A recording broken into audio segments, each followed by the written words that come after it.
Antes de começar, inscreva-se para não perder nenhuma novidade. O áudio foi criado por inteligência artificial e solicito sua compreensão para erros de pronúncia. Gratidão.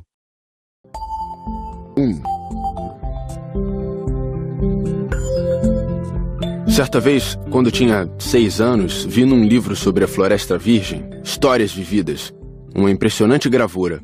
Ela representava uma jiboia engolindo um animal.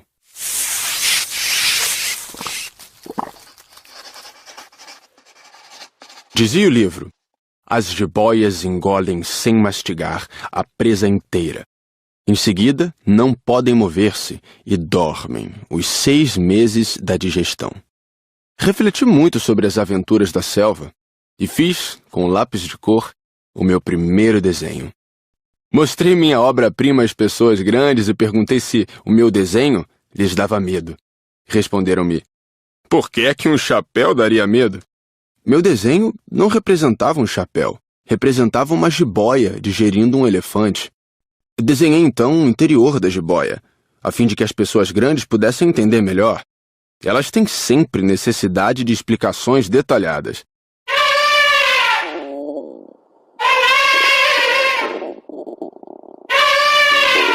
As pessoas grandes aconselharam-me a deixar de lado os desenhos de jiboias, abertas ou fechadas, e a dedicar-me de preferência à geografia, à história, à matemática, à gramática. Foi assim que abandonei, aos 6 anos, uma promissora carreira de pintor. Fora desencorajado pelo insucesso do meu desenho número 1 e do meu desenho número 2. As pessoas grandes não compreendem nada sozinhas. E é cansativo, para as crianças, estar a toda hora explicando.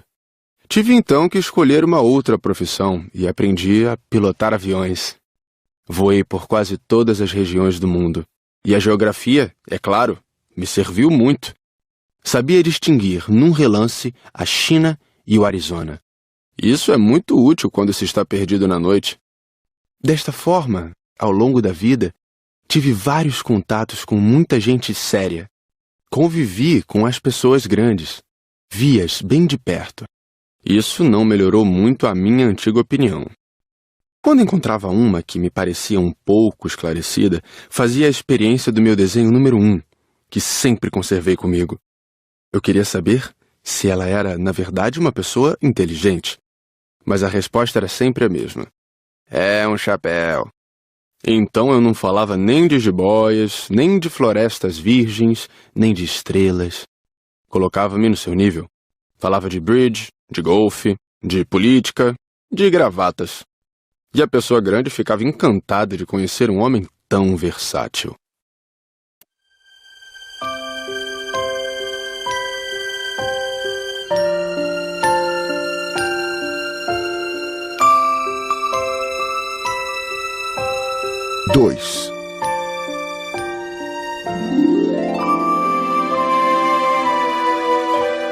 Vivi, portanto, só, sem alguém com quem pudesse realmente conversar.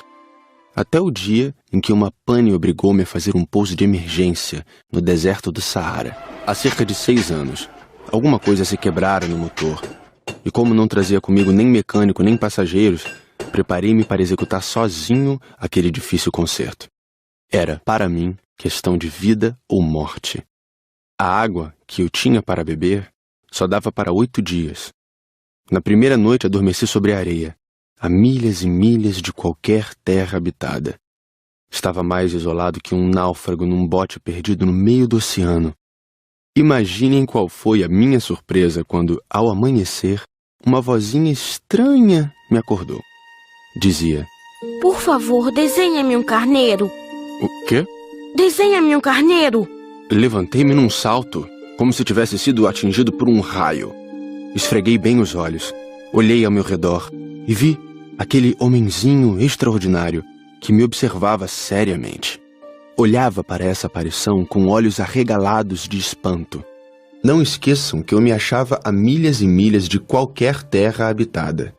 Ora, o meu pequeno visitante não me parecia nem perdido, nem morto de fadiga, nem morto de fome, de sede ou de medo. Não tinha absolutamente a aparência de uma criança perdida no deserto, a milhas e milhas de qualquer região habitada. Quando consegui finalmente falar, perguntei-lhe: "Mas que fazes aqui?" E ele repetiu então, lentamente, como se estivesse dizendo algo muito sério: Por favor, desenha-me um carneiro. Quando o mistério é impressionante demais, a gente não ousa desobedecer. Por mais absurdo que aquilo me parecesse, a milhas e milhas de todos os lugares habitados e em perigo de vida, tirei do bolso uma folha de papel e uma caneta. Mas lembrei-me então que eu havia estudado principalmente geografia, história, matemática e gramática, e disse ao pequeno visitante, um pouco mal-humorado, que eu não sabia desenhar. Respondeu-me: Não tem importância. Desenha-me um carneiro. Como jamais houvesse desenhado um carneiro, refiz para ele um dos 2 únicos desenhos que sabia, o da jiboia fechada. E fiquei surpreso de ouvir o garoto replicar: Não, não. Eu não quero um elefante numa jiboia. A jiboia é perigosa e o elefante toma muito espaço. Tudo é pequeno onde eu moro. Preciso é de um carneiro. Desenha-me um carneiro. Então eu desenhei.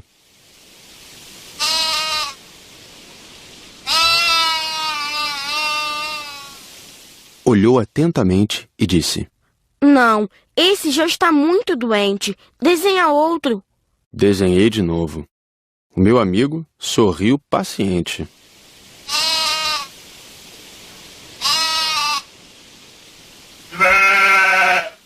Bem vês que isto não é um carneiro, é um bode. Olha os chifres. Fiz mais uma vez o desenho, mas ele foi recusado como os anteriores.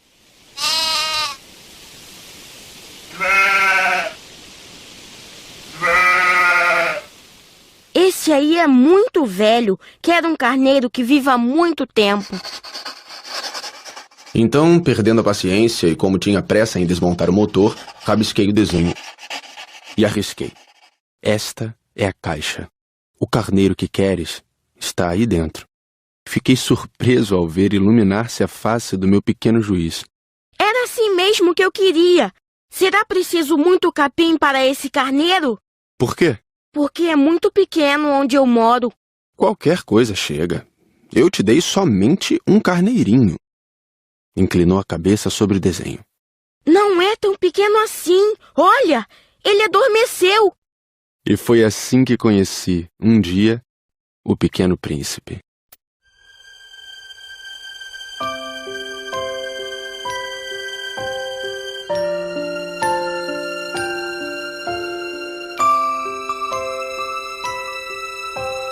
Três.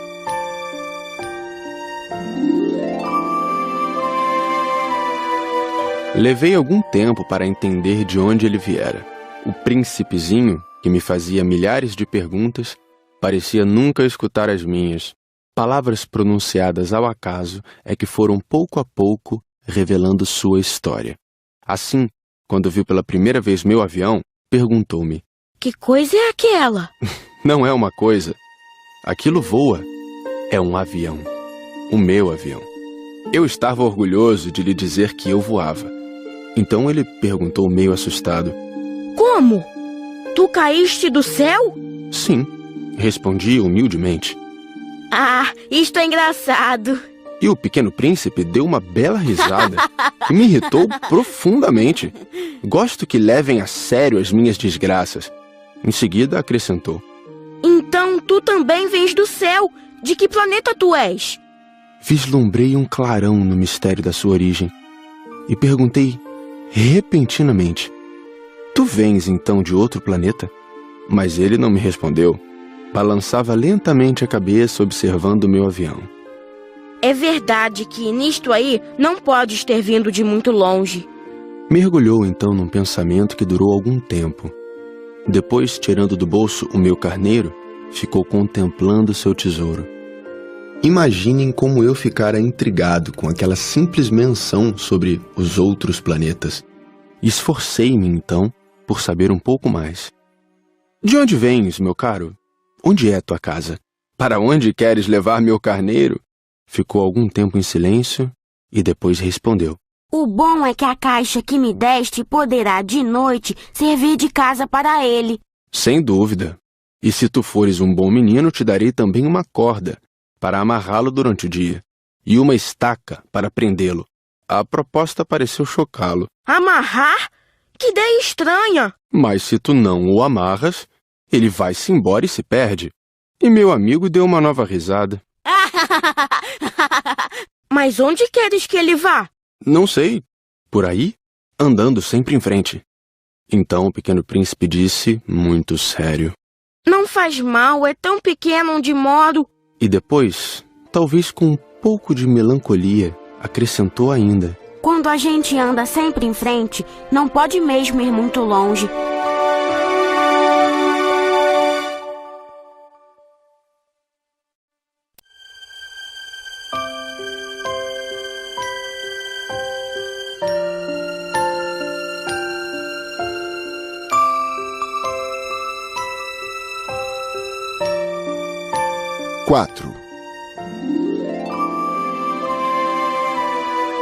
Eu aprendera assim uma segunda coisa, importantíssima. O seu planeta de origem era pouco maior que uma casa. Para mim, isso não era surpresa. Eu sabia que além dos grandes planetas, Terra, Júpiter, Marte ou Vênus, aos quais se deram nomes, há centenas e centenas de outros, por vezes tão pequenos que mal se veem no telescópio. Quando um astrônomo descobre um deles, dá-lhe por nome um número. Chama-o, por exemplo, asteroide 325. Tenho sérias razões para supor que o planeta de onde viera o príncipe era o asteroide B612. Esse asteroide só foi visto uma vez ao telescópio, em 1909, por um astrônomo turco. Ele fizera na época uma grande demonstração da sua descoberta, num congresso internacional de astronomia. Mas ninguém lhe dera crédito, por causa das roupas típicas que usava. As pessoas grandes são assim. Felizmente, para a reputação do asteroide B612, um ditador turco obrigou o povo, sob pena de morte, a vestir-se à moda europeia. O astrônomo repetiu sua demonstração em 1920, vestido numa elegante casaca. Então, dessa vez, todo mundo acreditou. Se lhes dou esses detalhes sobre o asteroide B612 e lhes confio o seu número, é por causa das pessoas grandes. Elas adoram os números. Quando a gente lhes fala de um novo amigo, as pessoas grandes jamais se interessam em saber como ele realmente é. Não perguntam nunca, qual é o som da sua voz? Quais os brinquedos que prefere? Será que ele coleciona borboletas? Mas perguntam, qual é a sua idade? Quantos irmãos ele tem? Quanto pesa? Quanto ganha seu pai? Somente assim é que elas julgam conhecê-lo. Se dizemos às pessoas grandes, vi uma bela casa de tijolos cor-de-rosa, gerânios na janela, pombas no telhado, elas não conseguem de modo algum fazer uma ideia da casa. É preciso dizer-lhes, vi uma casa de 600 mil reais. Então elas exclamam, que beleza! Assim, se a gente lhes disser, a prova de que o príncipezinho existia é que ele era encantador, que ele ria e que ele queria um carneiro. Quando alguém quer um carneiro, é porque existe. Elas pouco se importarão e nos chamarão de criança. Mas se dissermos, o planeta de onde ele vinha é o asteroide B612, ficarão inteiramente convencidas e não amolarão com perguntas. Elas são assim mesmo. É preciso não lhes querer mal por isso. As crianças devem ser muito tolerantes com as pessoas grandes. Mas, com certeza para nós, que compreendemos o significado da vida, os números não têm tanta importância. Gostaria de ter começado esta história como nos contos de fada. Gostaria de ter começado assim. Era uma vez um pequeno príncipe que habitava um planeta pouco maior que ele e que tinha necessidade de um amigo. Para aqueles que compreendem a vida, isto pareceria, sem dúvida, muito mais verdadeiro. Dá-me tanta tristeza narrar essas lembranças. Já faz 6 anos que meu amigo se foi com seu carneiro. Se tento descrevê-lo aqui, é justamente porque não quero esquecê-lo. É triste esquecer um amigo. Nem todo mundo tem amigo. E eu corro o risco de ficar como as pessoas grandes que só se interessam por números. Foi por isso que comprei um estojo de aquarelas e alguns lápis. É difícil voltar a desenhar na minha idade, principalmente quando não se fez outra tentativa além das jiboias fechadas e abertas aos 6 anos. Experimentarei, é claro, fazer os retratos mais parecidos que puder. Mas não tenho muita certeza de conseguir. Um desenho parece passável, outro já é inteiramente diferente. Engano-me também no tamanho. Ora o príncipezinho está muito grande, ora pequeno demais. Hesito também quanto à cor do seu traje. Vou arriscando então aqui e ali. Provavelmente esquecerei detalhes dos mais importantes. Peço que me perdoem. Meu amigo nunca dava explicações. Julgava-me talvez semelhante a ele. Mas, infelizmente, não sei ver carneiro através de caixa. Talvez eu seja um pouco como as pessoas grandes. Devo ter envelhecido.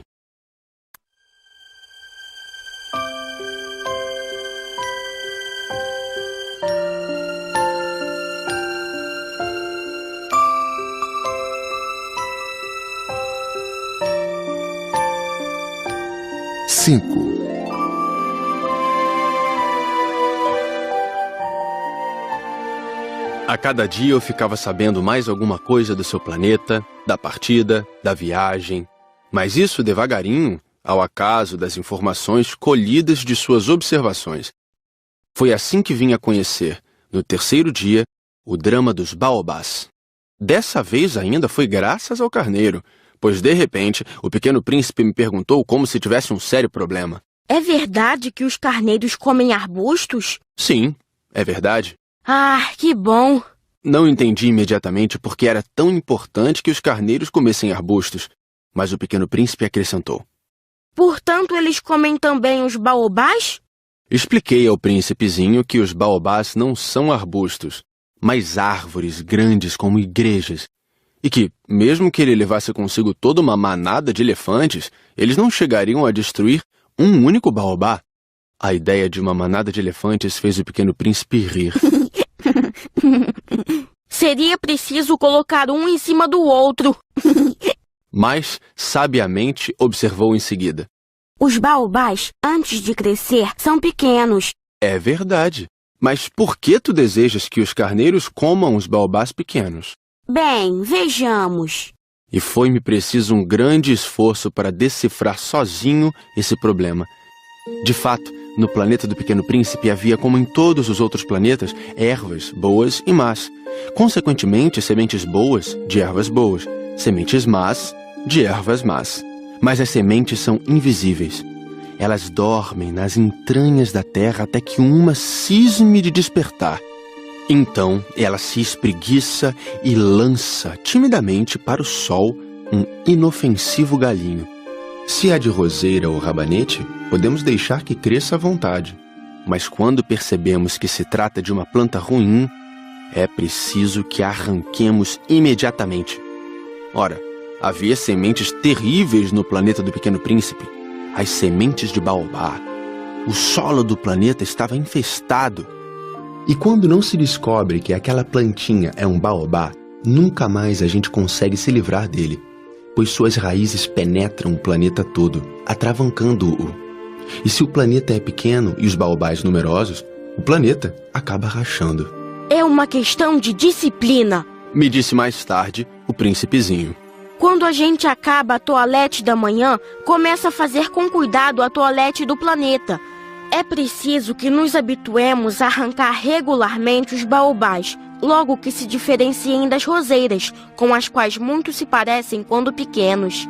É um trabalho sem graça, mas de fácil execução. E um dia, aconselhou-me a fazer um belo desenho para que as crianças do meu planeta tomassem consciência desse perigo. Se algum dia tiverem de viajar, explicou-me, poderá ser útil para elas. Às vezes, não há inconveniente em protelar um trabalho, mas, quando se trata de baobás, é sempre uma catástrofe. Conheci um planeta habitado por um preguiçoso. Ele havia deixado que ali crescessem 3 arbustos. E, de acordo com as orientações do Pequeno Príncipe, desenhei o tal planeta. Não gosto de assumir o tom de moralista, mas O perigo dos baobás é tão pouco conhecido e tão grandes são os riscos para aquele que um dia se perdesse num asteroide que, ao menos uma vez, abro exceção e digo: crianças, cuidado com os baobás.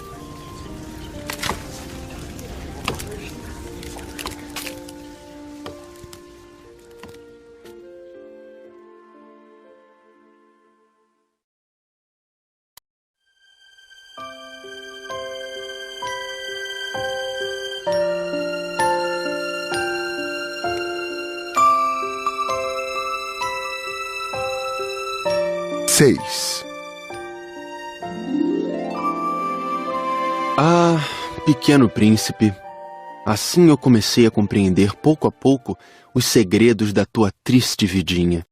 Durante muito tempo não tiveste outra distração a não ser a doçura do pôr do sol. Aprendi esse novo detalhe quando me disseste, na manhã do 4º dia: Gosto muito de pôr do sol. Vamos ver um. Mas é preciso esperar. Esperar o quê? Esperar que o sol se ponha. Tu fizeste um ar de surpresa e logo depois riste de ti mesmo. Disseste-me: Eu sempre imagino estar em casa. De fato, quando é meio-dia nos Estados Unidos, o sol, todo mundo sabe, está se pondo na França. Bastaria poder ir à França num minuto para assistir ao pôr do sol. Infelizmente, a França é longe demais, mas no teu pequeno planeta, bastava apenas recuar um pouco a cadeira. E assim, contemplavas o crepúsculo todas as vezes que desejavas. Um dia, eu vi o sol se pôr 43 vezes. E logo depois acrescentaste: Quando a gente está muito triste, gosta de admirar o pôr do sol. Estavas tão triste assim no dia em que contemplaste os 43? Mas o príncipezinho não respondeu.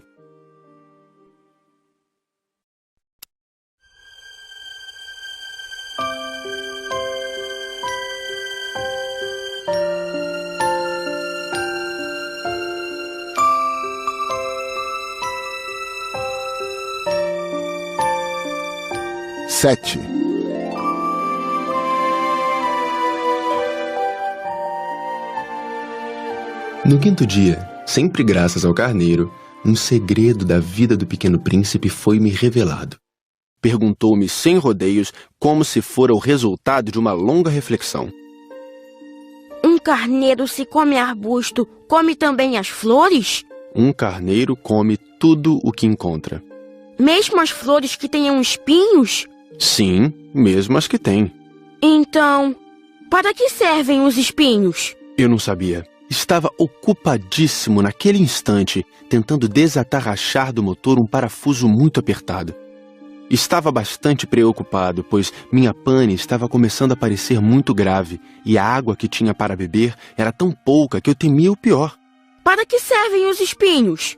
O Pequeno Príncipe jamais renunciava a uma pergunta uma vez que a tivesse feito. Mas eu estava irritado com o parafuso e respondi qualquer coisa. Espinhos não servem para nada, são pura maldade das flores. Mas, após um silêncio, ele me disse com uma espécie de rancor: Não acredito! As flores são fracas, ingênuas. Defendem-se como podem. Elas se julgam poderosas com seus espinhos. Não respondi. Naquele instante eu pensava: se esse parafuso não afrouxar, vou fazê-lo soltar com uma martelada. O príncipezinho perturbou de novo meus pensamentos. E tu pensas então que as flores... Ora, eu não penso nada. Eu respondi qualquer coisa. Eu só me ocupo com coisas sérias. Ele me olhou surpreso. Coisas sérias? Ele me via de martelo em punho, dedos sujos de graxa, curvado sobre um objeto que lhe parecia ser muito feio. Tu falas como as pessoas grandes. Senti um pouco de vergonha, mas ele acrescentou, implacável: Tu confundes todas as coisas, misturas tudo. Ele estava realmente muito irritado. Sacudia ao vento seus cabelos dourados. Eu conheço um planeta onde há um sujeito vermelho, quase roxo. Nunca cheirou uma flor, nunca olhou uma estrela, nunca amou ninguém. Nunca fez outra coisa senão contas. E o dia todo repete, como tu: eu sou um homem sério, eu sou um homem sério. E isso faz inchar-se de orgulho. Mas ele não é um homem, é um cogumelo. Um quê? Um cogumelo. O príncipe estava agora pálido de cólera. Há milhões e milhões de anos que as flores produzem espinhos. Há milhões e milhões de anos que, apesar disso, os carneiros as comem. E não será importante procurar saber por que elas perdem tanto tempo produzindo espinhos inúteis? Não terá importância a guerra dos carneiros e das flores? Não será mais importante que as contas do tal sujeito? E se eu, por minha vez, conheço uma flor única no mundo, que só existe no meu planeta, e que um belo dia um carneirinho pode destruir num só golpe, sem saber o que faz, isto não tem importância? Corou um pouco e continuou em seguida. Se alguém ama uma flor da qual só existe um exemplar em milhões e milhões de estrelas, isso basta para fazê-lo feliz quando a contempla. Ele pensa, minha flor está lá, em algum lugar, mas se o carneiro come a flor, é para ele como se todas as estrelas repentinamente se apagassem. E isto não tem importância. Não pôde dizer mais nada. Imediatamente se pôs a soluçar. A noite caíra. Larguei as ferramentas. Ria-me do martelo, do parafuso, da sede e da morte. Havia numa estrela, num planeta, o meu, a Terra, um príncipezinho a consolar. Tomei-o nos braços, embalei-o e lhe dizia, a flor que tu amas não está em perigo. Vou desenhar uma mordaça para o carneiro, uma cerca para a tua flor. Eu não sabia mais o que dizer. Sentia-me envergonhado. Não sabia como consolá-lo, como me aproximar dele. É tão misterioso o país das lágrimas.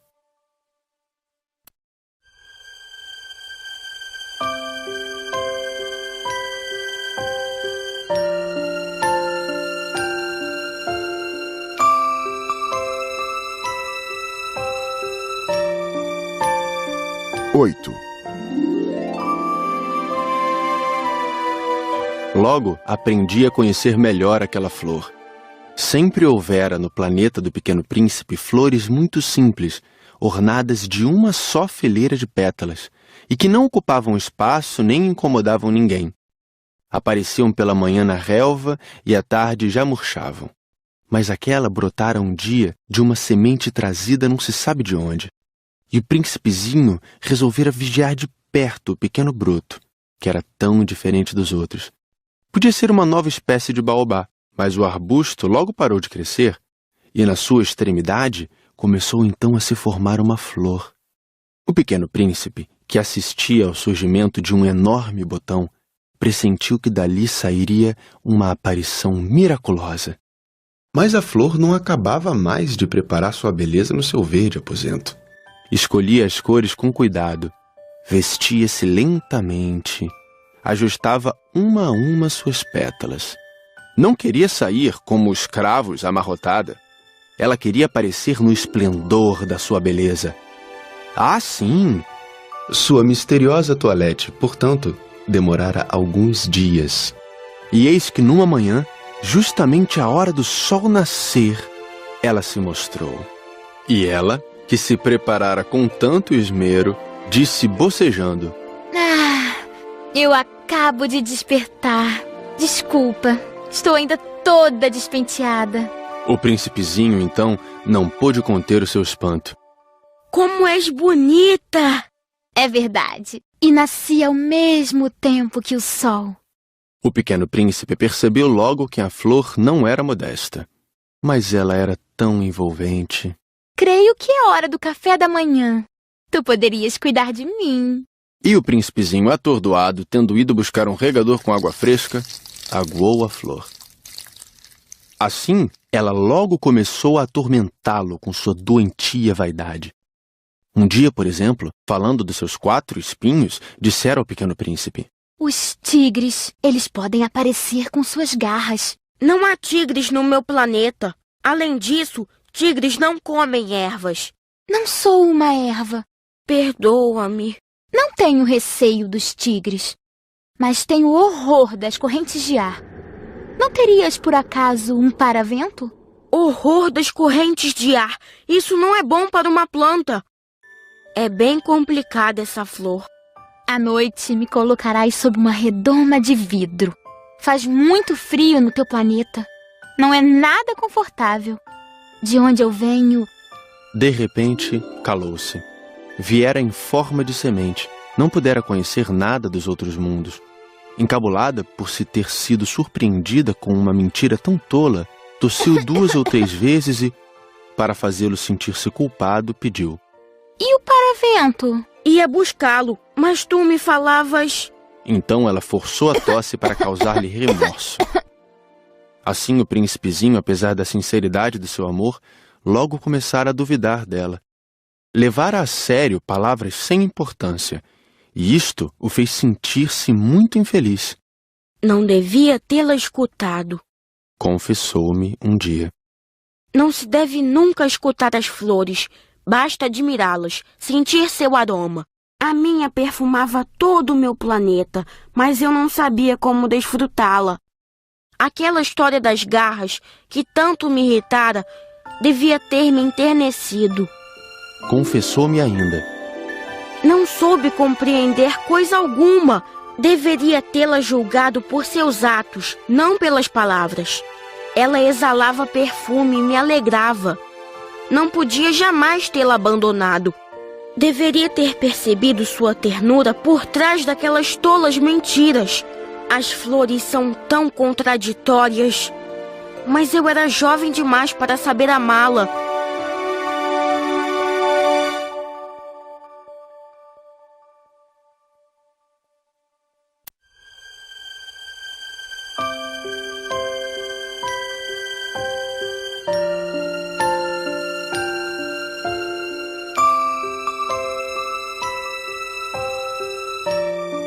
Nove.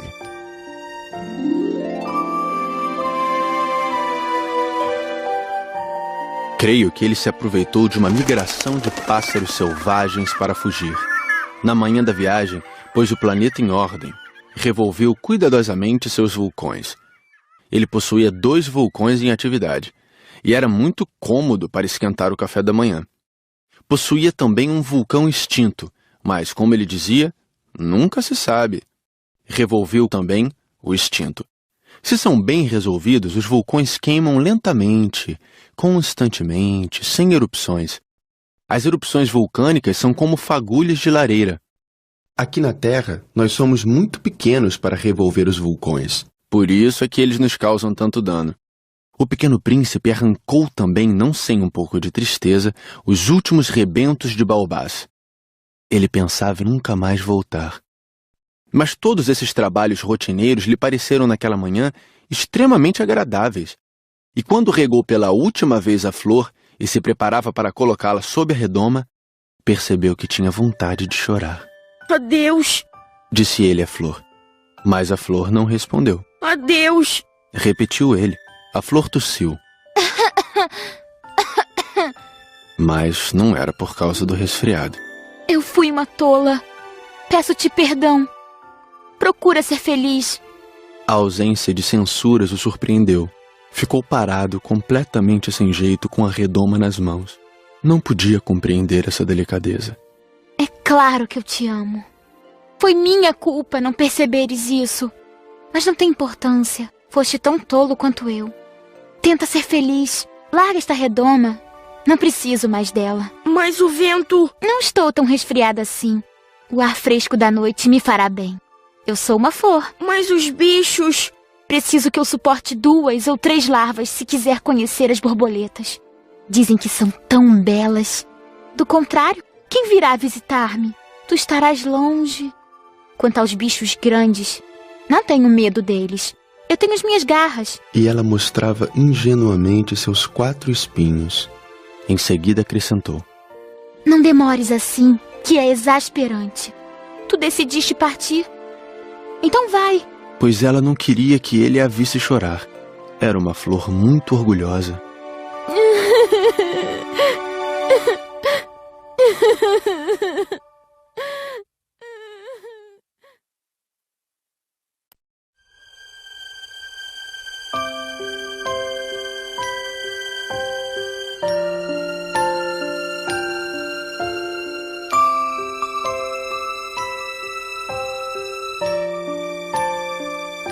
10.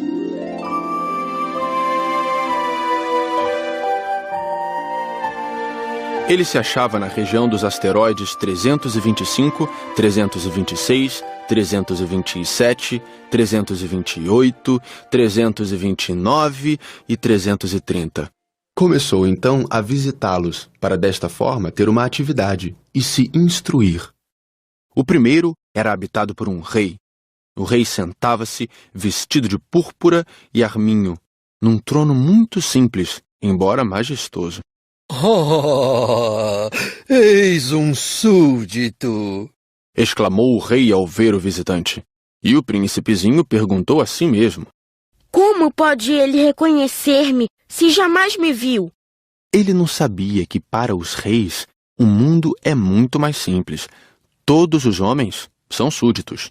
Aproxima-te para que eu te veja melhor, disse o rei, todo orgulhoso de poder ser rei para alguém. O pequeno príncipe olhou em volta para achar onde sentar-se, mas o planeta estava todo ocupado pelo magnífico manto de arminho. Ficou então de pé, mas, como estava cansado, bocejou. É contra a etiqueta bocejar na frente do rei.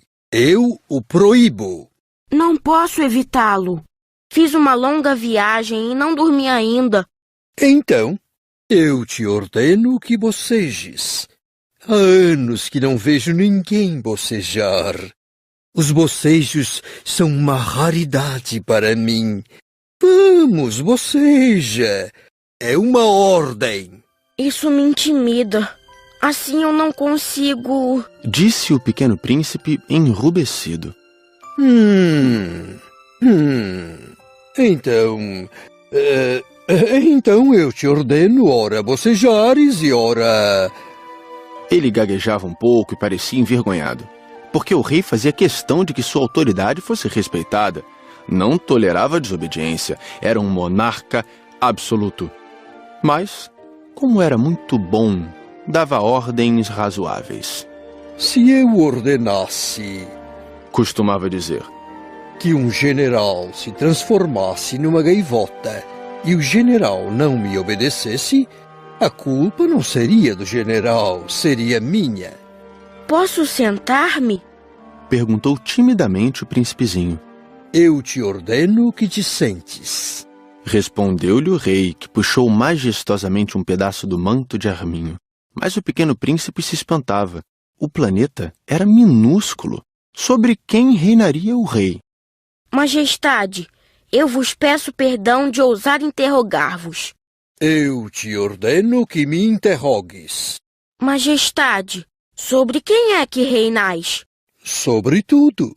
Respondeu o rei com uma grande simplicidade. Sobre tudo?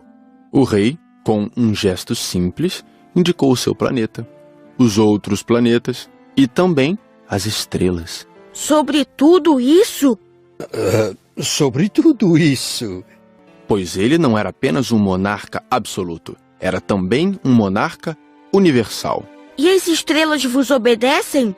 Sem dúvida. Obedecem prontamente. Eu não tolero indisciplina.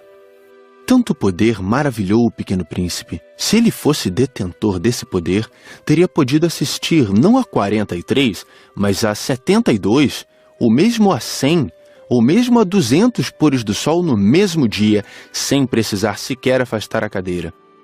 E como se sentisse um pouco triste ao pensar no seu pequeno planeta abandonado, ousou solicitar ao rei uma graça. Eu desejava ver um pôr do sol.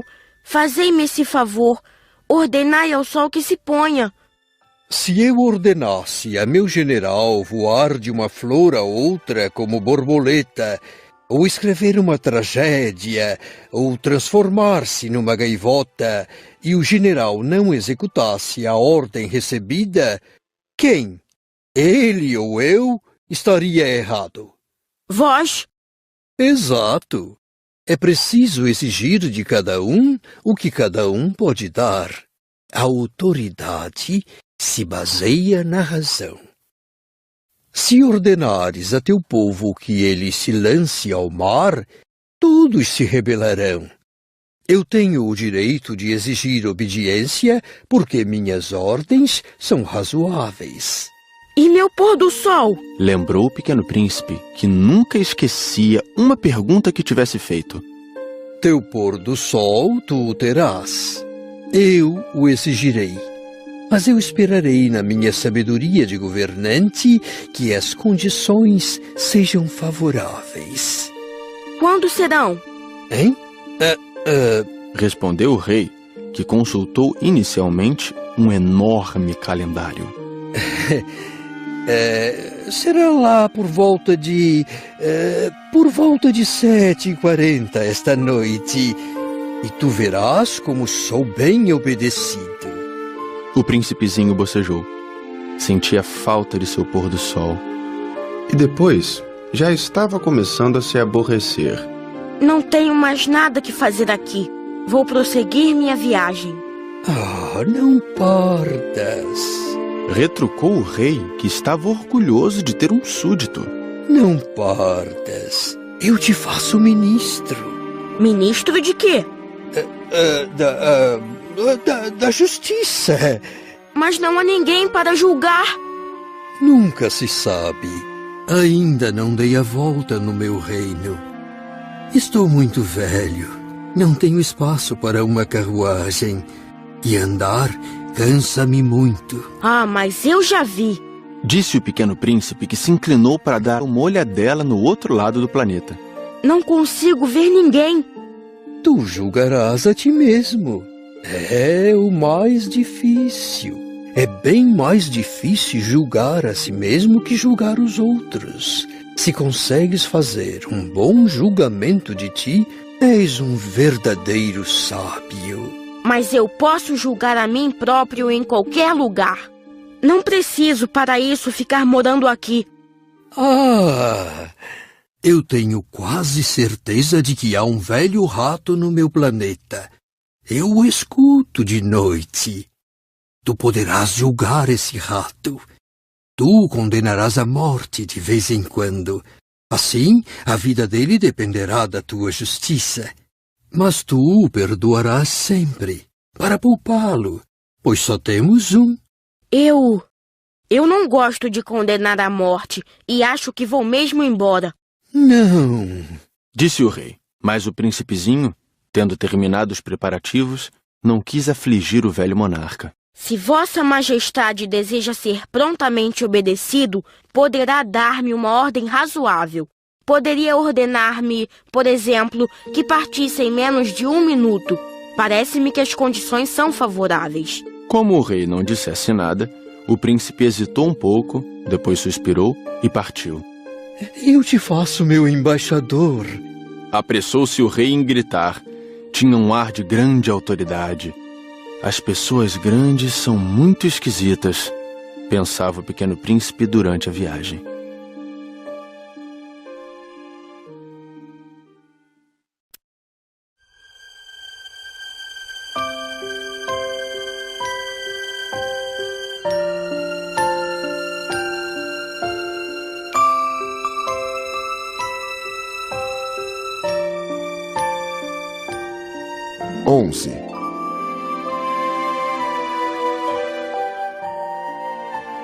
O segundo planeta era habitado por um vaidoso. Um admirador vem visitar-me, exclamou à distância o vaidoso. Mal avistara o príncipezinho, porque para os vaidosos, os outros homens são seus admiradores. Bom dia. Tu tens um chapéu engraçado. É para agradecer. Para agradecer quando me aclamam. Infelizmente, não passa ninguém por aqui. É? Bate tuas mãos, uma na outra. O príncipezinho bateu as mãos uma na outra. O vaidoso agradeceu modestamente, erguendo o chapéu. Isso é mais divertido que a visita ao rei, disse para si próprio, e recomeçou a bater as mãos uma na outra. O vaidoso tornou a agradecer, tirando o chapéu. Após 5 minutos de exercício, o príncipezinho cansou-se com a monotonia daquele jogo. E para o chapéu cair, que é preciso fazer? Mas o vaidoso não ouviu. Os vaidosos só ouvem os elogios. Não é verdade que tu me admiras muito? Que quer dizer admirar? Admirar significa reconhecer que eu sou o homem mais belo, mais bem vestido, mais rico e o mais inteligente de todo o planeta. Mas só tu moras no teu planeta. Dá-me esse prazer. Admira-me assim mesmo. Eu te admiro. Disse o príncipezinho dando de ombros. Mas de que te serve isso? E o pequeno príncipe foi-se embora. As pessoas grandes são de fato muito estranhas, pensou ele, continuando sua viagem.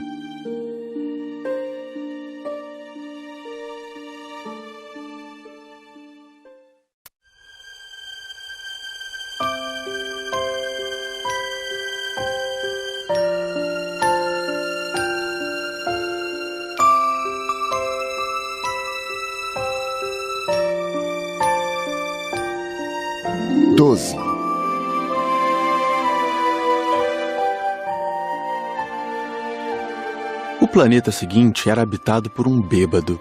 Esta visita foi muito curta, mas deixou o príncipezinho mergulhado numa profunda tristeza. Que fazes aí? Perguntou ele ao bêbado, que se encontrava silenciosamente acomodado diante de inúmeras garrafas vazias e diversas garrafas cheias. Eu bebo, respondeu o bêbado com ar triste. Por que é que bebes? para esquecer. Esquecer o quê? Indagou o príncipezinho, que já começava a sentir pena dele. Esquecer que eu tenho vergonha. Confessou o bêbado, baixando a cabeça. Vergonha de quê? Perguntou o príncipe, que desejava socorrê-lo. Vergonha de beber. Concluiu o beberrão, encerrando-se definitivamente no seu silêncio. E o pequeno príncipe foi-se embora, perplexo. As pessoas grandes são decididamente estranhas, muito estranhas, dizia para si mesmo, durante a viagem.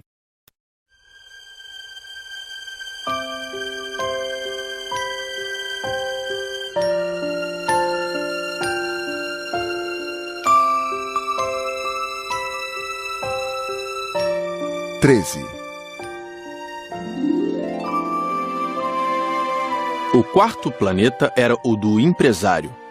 Estava tão ocupado que não levantou sequer a cabeça à chegada do pequeno príncipe. Bom dia. O teu cigarro está apagado. 3 e 2 são 5, 5 e 7, 12, 12 e 3, 15, bom dia, 15 e 7, 22, 22 e 6, 28, não tenho tempo para acendê-lo de novo, 26 e 5, 31, ufa, são 501.622.731. 500 milhões de quê? Hein? Ainda estás aí? 501 milhões de... Eu não sei mais, tenho tanto trabalho, sou um sujeito sério, não me preocupo com futilidades. 2 e 5, 7. 500 milhões de quê? Repetiu o príncipezinho, que nunca na vida renunciara a uma pergunta uma vez que a tivesse feito. O empresário levantou a cabeça. Há 54 anos habito este planeta e só fui incomodado 3 vezes. A primeira vez foi há 22 anos, por um besouro que veio não sei de onde. Fazia um barulho terrível e cometi 4 erros na soma. A segunda foi há 11 anos, quando tive uma crise de reumatismo. Por falta de exercício. Não tenho tempo para passear, sou um sujeito sério. A terceira é esta. Eu dizia, portanto, 501 milhões... Milhões de quê? O empresário compreendeu que não havia chance de ter paz. Milhões dessas coisinhas que se veem às vezes no céu. Moscas? Não, essas coisinhas que brilham. Vagalumes? Também não. Essas coisinhas douradas que fazem sonhar os preguiçosos. Mas eu sou uma pessoa séria. Não tenho tempo para divagações. Ah, estrelas? Isso mesmo, estrelas. E que fazes com 500 milhões de estrelas? 501.622.731. Eu sou um sujeito sério, gosto de exatidão. E que fazes com essas estrelas? O que faço com elas? Sim. Nada, eu as possuo. Tu possuis as estrelas? Sim. Mas eu já vi um rei que... Os reis não possuem. Eles reinam sobre. É muito diferente. E de que te serve possuir as estrelas? Serve-me para ser rico. E para que te serve ser rico? Para comprar outras estrelas, se alguém achar. Esse aí, disse o príncipezinho para si mesmo, raciocina um pouco como o bêbado. No entanto, fez ainda algumas perguntas. Como pode a gente possuir as estrelas? De quem são elas? Eu não sei, de ninguém. Logo, são minhas, porque pensei nisso primeiro. Basta isso? Sem dúvida. Quando achas um diamante que não é de ninguém, ele é teu. Quando achas uma ilha que não é de ninguém, ela é tua. Quando tens uma ideia antes dos outros, tu a registras, ela é tua. Portanto, eu possuo as estrelas, pois ninguém antes de mim teve a ideia de as possuir. Isso é verdade. E que fazes tu com elas? Eu as administro, eu as conto e reconto. É complicado, mas eu sou um homem sério. O príncipezinho ainda não estava satisfeito. Eu, se possuo um lenço de seda, posso amarrá-lo em volta do pescoço e levá-lo comigo. Se possuo uma flor, posso colhê-la e levá-la comigo. Mas tu não podes levar as estrelas. Não, mas posso colocá-las no banco. Que quer dizer isso? Isso quer dizer que eu escrevo num pedaço de papel o número de estrelas que possuo. Depois, tranco o papel à chave numa gaveta. Só isso? Isso basta. É divertido, pensou o príncipezinho. É bastante poético, mas sem muita utilidade. O pequeno príncipe tinha sobre as coisas sérias ideias muito diferentes do que pensavam as pessoas grandes. Eu possuo uma flor que rego todos os dias. Possuo 3 vulcões que revolvo toda semana, porque revolvo também o que está extinto. A gente nunca sabe. É útil para os meus vulcões, é útil para a minha flor que eu os possua. Mas tu não és útil às estrelas. O empresário abriu a boca, mas não encontrou nenhuma resposta. E o príncipezinho se foi. As pessoas grandes são mesmo extraordinárias, repetia para si durante a viagem.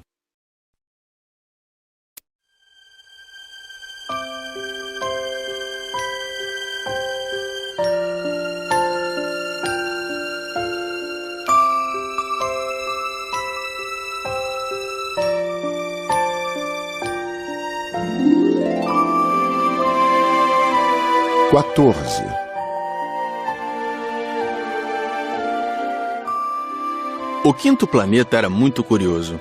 Era o menor de todos. Tinha o espaço suficiente para um lampião e para o acendedor de lampiões.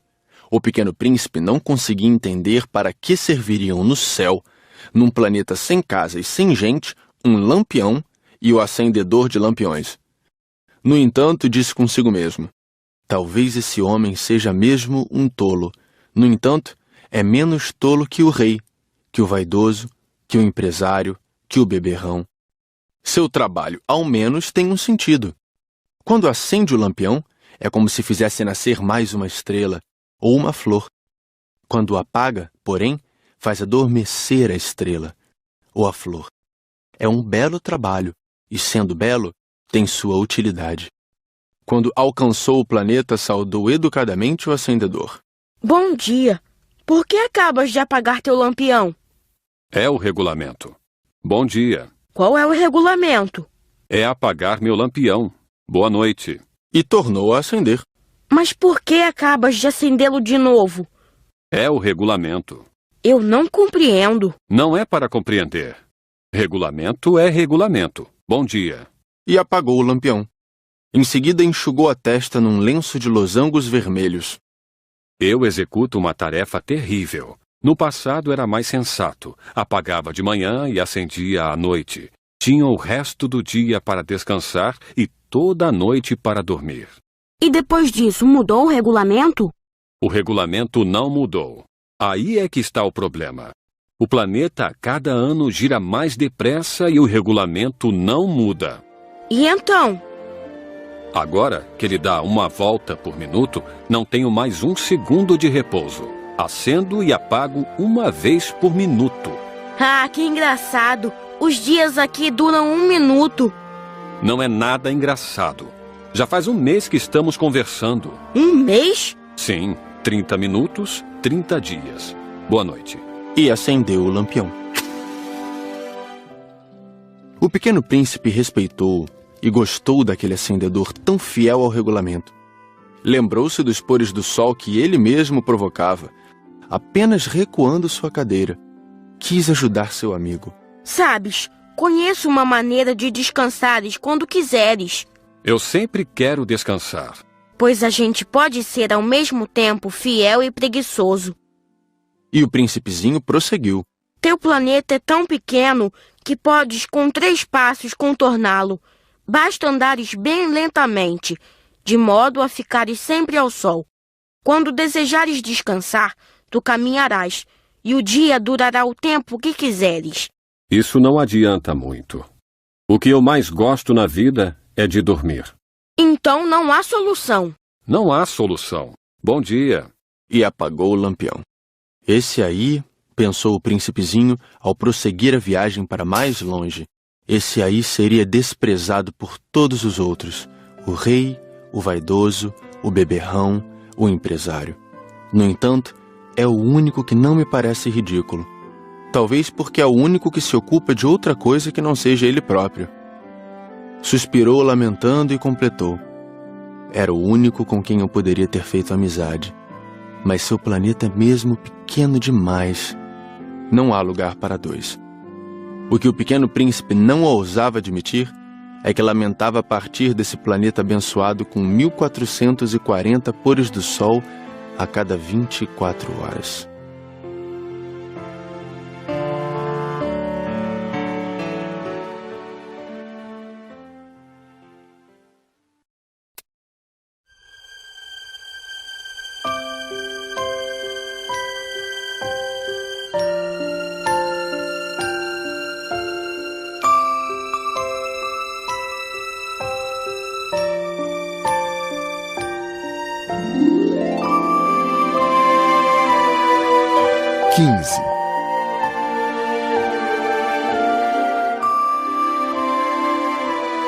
O 6º planeta era 10 vezes maior. Era habitado por um velho que escrevia em livros enormes. Ora, vejam, eis um explorador! Exclamou ele logo que avistou o pequeno príncipe. O príncipezinho sentou-se à mesa meio ofegante. Já viajara tanto. De onde vens? Que livro é esse? Que faz o senhor aqui? Sou geógrafo. Que é um geógrafo? É um especialista que sabe onde se encontram os mares, os rios, as cidades, as montanhas, os desertos. Isto é bem interessante. Eis, afinal, uma verdadeira profissão. E lançou um olhar ao seu redor no planeta do geógrafo. Nunca havia visto planeta tão grandioso. O seu planeta é muito bonito. Há oceanos nele? Não sei te dizer. Ah... O príncipezinho estava decepcionado. E montanhas? Não sei te dizer. E cidades? E rios? E desertos? Também não sei te dizer. Disse o geógrafo pela 3ª vez. Mas o senhor é geógrafo. É verdade, mas não sou explorador. Faltam-me exploradores. Não é o geógrafo quem vai contar as cidades, os rios, as montanhas, os mares, os oceanos, os desertos. O geógrafo é muito importante para ficar passeando. Nunca abandona sua escrivaninha, mas recebe os exploradores, interroga-os e anota seus relatos de viagem. E quando algum lhe parece mais interessante, o geógrafo faz um inquérito sobre a moral do explorador. Por quê? Porque um explorador que mentisse produziria catástrofes nos livros de geografia, assim como um explorador que bebesse demais. Por quê? Porque os bêbados veem em dobro. Então o geógrafo anotaria 2 montanhas, onde, na verdade, só há uma. Conheço alguém que seria um mau explorador. É possível. Pois bem, quando a moral do explorador parece boa, faz-se uma investigação sobre a sua descoberta. Vai-se vê-la? Não, seria muito complicado. mas exige-se do explorador que ele forneça provas. Tratando-se, por exemplo, da descoberta de uma grande montanha, é essencial que ele traga grandes pedras. O geógrafo, de repente, se entusiasmou. Mas tu vens de longe. Certamente és explorador. Portanto, vais descrever-me o teu planeta. E o geógrafo, tendo aberto seu caderno, apontou o lápis. Anotam-se primeiro a lápis as narrações dos exploradores. Espera-se, para anotar a caneta, que o explorador tenha trazido as provas. Então? Onde eu moro não é interessante. É muito pequeno. Eu tenho 3 vulcões. 2 vulcões em atividade e 1 vulcão extinto.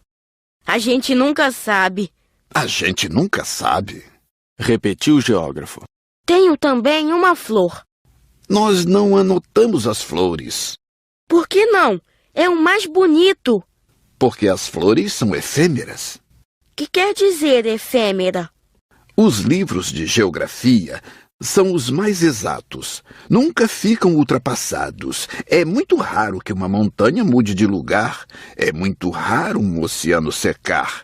Nós escrevemos coisas eternas.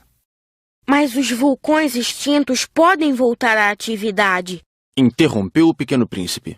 Que quer dizer efêmera? Que os vulcões estejam extintos ou não, isso dá no mesmo para nós. O que nos interessa é a montanha. Ela não muda. Mas que quer dizer efêmera? Repetiu o príncipezinho, que jamais renunciara a uma pergunta que tivesse feito. Quer dizer ameaçada de desaparecer brevemente. Minha flor está ameaçada de desaparecer brevemente? Sem dúvida. Minha flor é efêmera, pensou o Pequeno Príncipe, e não tem mais que 4 espinhos para defender-se do mundo, e eu a deixei sozinha. Esse foi seu primeiro gesto de remorso, mas retomou a coragem. Qual planeta me aconselha a visitar? A Terra goza de boa reputação. E o príncipezinho partiu, pensando na sua flor.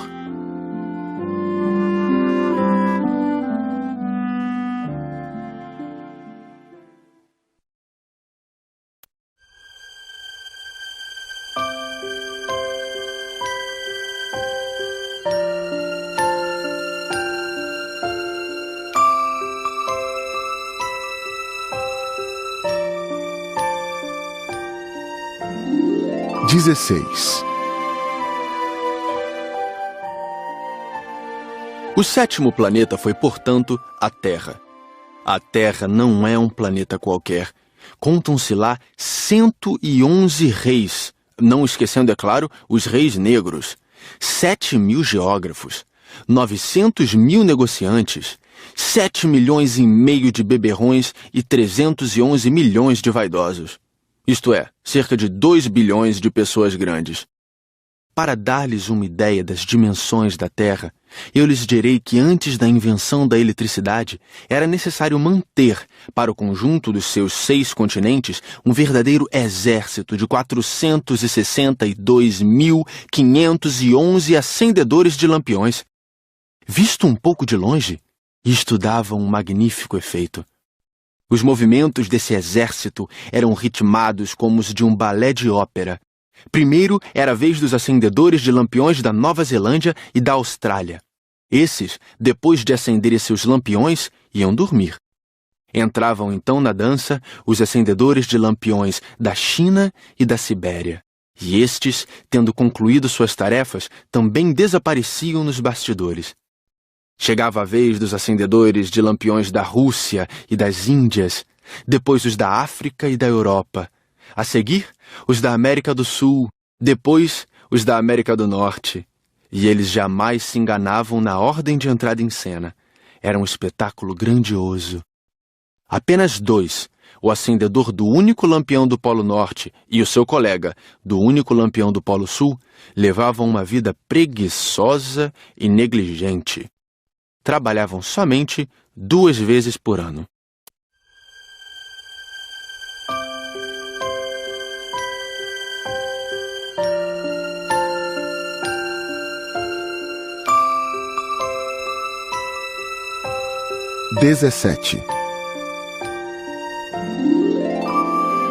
Quando a gente quer fazer graça, às vezes mente um pouco. Não fui lá muito honesto ao lhes falar dos acendedores de lampiões. Corro o risco de dar uma falsa ideia do nosso planeta àqueles que não o conhecem. Os homens ocupam, na verdade, muito pouco espaço na superfície da Terra. Se os 2 bilhões de habitantes que povoam a Terra se mantivessem de pé, colados uns aos outros, como para um comício, facilmente se acomodariam numa praça pública de 20 milhas de comprimento por 20 de largura.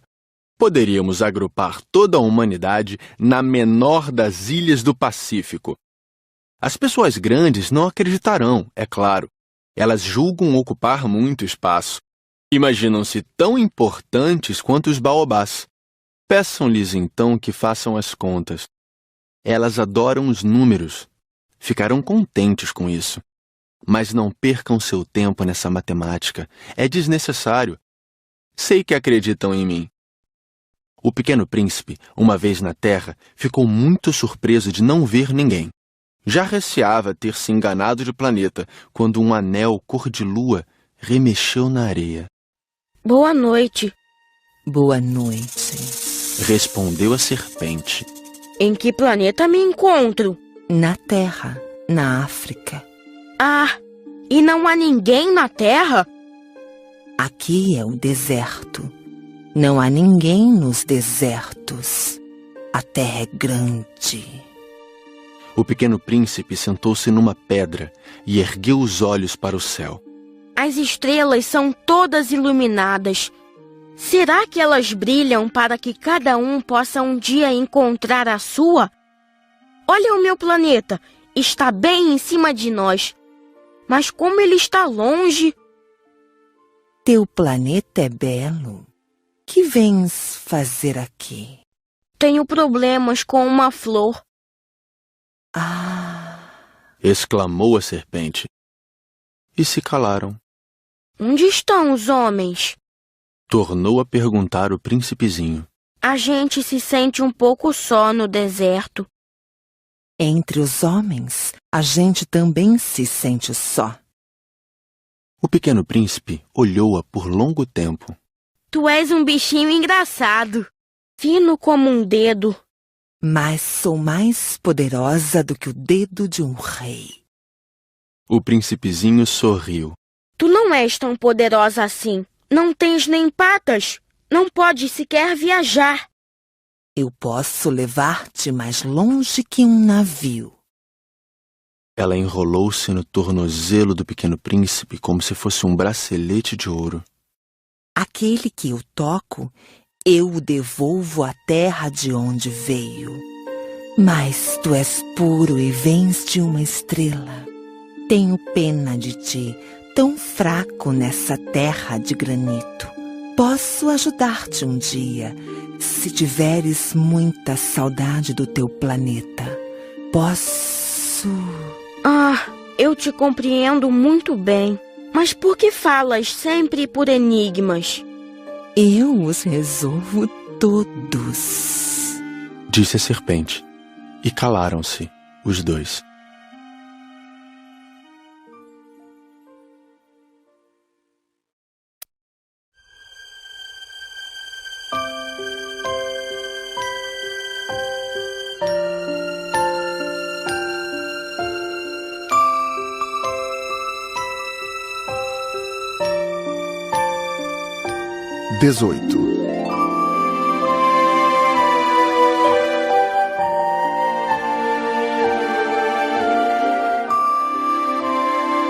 O Pequeno Príncipe atravessou o deserto e encontrou apenas uma flor de 3 pétalas, uma florzinha insignificante. Bom dia, disse o príncipe. Bom dia, disse a flor. Onde estão os homens? Perguntou ele educadamente. A flor, um dia, vira passar uma caravana. Os homens? Eu creio que existem 6 ou 7. Vi-os faz muito tempo, mas não se pode nunca saber onde se encontram. O vento os leva. Eles não têm raízes. Eles não gostam das raízes. Adeus. Adeus.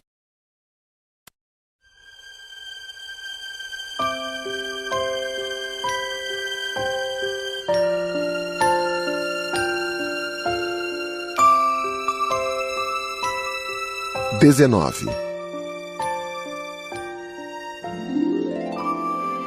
O Pequeno Príncipe escalou uma grande montanha. As únicas montanhas que conhecera eram os 3 vulcões que lhe batiam no joelho. O vulcão extinto servia-lhe de tamborete. De uma montanha tão alta como esta, pensava ele, verei todo o planeta e todos os homens. Mas só viu pedras pontudas como agulhas. Bom dia! Disse ele ao Léo. Bom dia! Bom dia! Bom dia! Respondeu o Eco. Quem és tu? Perguntou o príncipezinho. Quem és tu? Quem és tu? Quem és tu? Respondeu o Eco. Sejam meus amigos, eu estou só. Disse ele. Estou só! Estou só! Estou só! Respondeu o Eco. Que planeta engraçado, pensou então. É completamente seco, pontudo e salgado. E os homens não têm imaginação. Repetem o que a gente diz. No meu planeta eu tinha uma flor. E era sempre ela que falava primeiro.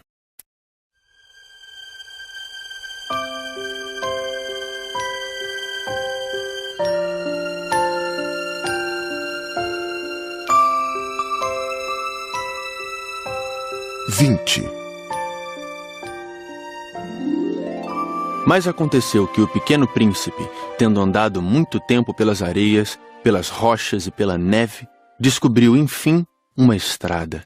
E as estradas vão todas em direção aos homens. Bom dia! Era um jardim cheio de rosas. Bom dia! Bom dia! Bom dia! Disseram as rosas.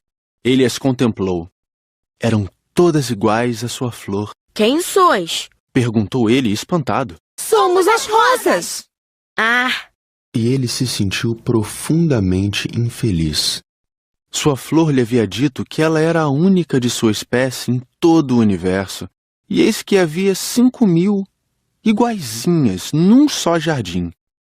Ela teria se envergonhado, pensou ele. Se visse isto, começaria a tossir, simularia morrer para escapar ao ridículo, e eu seria obrigado a fingir que cuidava dela, porque senão, só para me humilhar, ela seria bem capaz de morrer de verdade. Depois refletiu ainda. Eu me julgava rico por ter uma flor única e possuo apenas uma rosa comum. Uma rosa e 3 vulcões, que não passam do meu joelho, estando um, talvez, extinto para sempre. Isso não faz de mim um príncipe muito poderoso. E deitado na relva, ele chorou.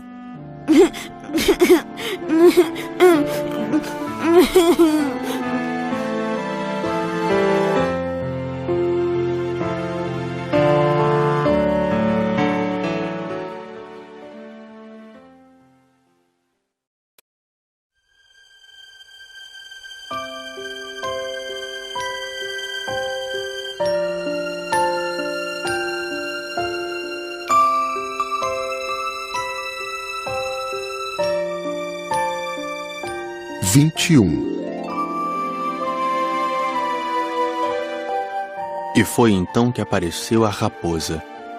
Bom dia! Disse a raposa. Bom dia! Respondeu educadamente o Pequeno Príncipe que, olhando à sua volta, nada viu. Eu estou aqui, disse a voz. debaixo da macieira. Quem és tu? Tu és bem bonita. Sou uma raposa. Vem brincar comigo. Estou tão triste. Eu não posso brincar contigo. Não me cativaram ainda. Ah, desculpa, disse o príncipezinho, mas após refletir, acrescentou. Que quer dizer cativar? Tu não és daqui. Que procuras? Procuro os homens. Que quer dizer cativar? Os homens têm fuzis e caçam. É assustador. Criam galinhas também. É a única coisa que fazem de interessante. Tu procuras galinhas? Não. Eu procuro amigos. Que quer dizer cativar? É algo quase sempre esquecido. Significa criar laços. Criar laços? Exatamente. Tu não és ainda para mim, senão um garoto inteiramente igual a 100.000 outros garotos. E eu não tenho necessidade de ti. E tu também não tens necessidade de mim. Não passo a teus olhos de uma raposa igual a 100.000 outras raposas. Mas se tu me cativas, nós teremos necessidade um do outro. Serás para mim único no mundo, e eu serei para ti única no mundo. Começo a compreender. Existe uma flor. Eu creio que ela me cativou. É possível. Vê-se tanta coisa na terra. Ah, não foi na terra. A raposa pareceu intrigada. Num outro planeta? Sim. Há caçadores nesse planeta? Não. Que bom. E galinhas? Também não. Nada é perfeito. Suspirou a raposa. Mas a raposa retomou seu raciocínio. Minha vida é monótona. Eu caço as galinhas e os homens me caçam. Todas as galinhas se parecem e todos os homens se parecem também. Isso me incomoda um pouco. Mas se tu me cativas, minha vida será como que cheia de sol. Conhecerei um barulho de passos que será diferente dos outros. Os outros passos me fazem entrar debaixo da terra. Os teus me chamarão para fora da toca, como se fosse música. E depois, olha, vês lá longe os campos de trigo? Eu não como pão. O trigo para mim não vale nada. Os campos de trigo não me lembram coisa alguma. E isso é triste. Mas tu tens cabelos dourados. Então será maravilhoso quando me tiveres cativado. O trigo, que é dourado, fará com que eu me lembre de ti. E eu amarei o barulho do vento no trigo. A raposa calou-se e observou por muito tempo o príncipe. Por favor, cativa-me. Eu até gostaria, mas não tenho muito tempo. Tenho amigos a descobrir e muitas coisas a conhecer. A gente só conhece bem as coisas que cativou. Os homens não têm mais tempo de conhecer coisa alguma. Compram tudo já pronto nas lojas. Mas como não existem lojas de amigos, os homens não têm mais amigos. Se tu queres um amigo, cativa-me. Que é preciso fazer? É preciso ser paciente. Tu te sentarás primeiro um pouco longe de mim, assim, na relva. Eu te olharei com um canto do olho e tu não dirás nada. A linguagem é uma fonte de mal-entendidos. Mas cada dia te sentarás um pouco mais perto. No dia seguinte, o príncipezinho voltou. Teria sido melhor se voltasses à mesma hora. Se tu vens, por exemplo, às 4 da tarde, desde as 3 eu começarei a ser feliz. Quanto mais a hora for chegando, mais eu me sentirei feliz. Às 4 horas, então, estarei inquieta e agitada. Descobrirei o preço da felicidade. Mas se tu vens a qualquer momento, nunca saberei a hora de preparar meu coração. É preciso que haja um ritual. Que é um ritual? É uma coisa muito esquecida também. É o que faz com que um dia seja diferente dos outros dias, uma hora das outras horas. Os meus caçadores, por exemplo, adotam um ritual. Dançam na quinta-feira com as moças da aldeia. A quinta-feira é então o dia maravilhoso. Vou passear até a vinha. Se os caçadores dançassem em qualquer dia, os dias seriam todos iguais e eu nunca teria férias. Assim, o pequeno príncipe cativou a raposa. Mas, quando chegou a hora da partida, a raposa disse: Ah, eu vou chorar. A culpa é tua, disse o príncipezinho. Eu não queria te fazer mal, mas tu quiseste que eu te cativasse. Quis. Mas tu vais chorar. Vou. Então, não terás ganho nada. Terei sim, por causa da cor do trigo. Depois ela acrescentou: Vai rever as rosas. Assim compreenderás que a tua é única no mundo. Tu voltarás para me dizer adeus. E eu te presentearei com um segredo. O pequeno príncipe foi rever as rosas. Vós não sois absolutamente iguais à minha rosa. Vós não sois nada ainda. Ninguém ainda vos cativou, nem cativastes ninguém. Sois como era a minha raposa. Era uma raposa igual a 100.000 outras.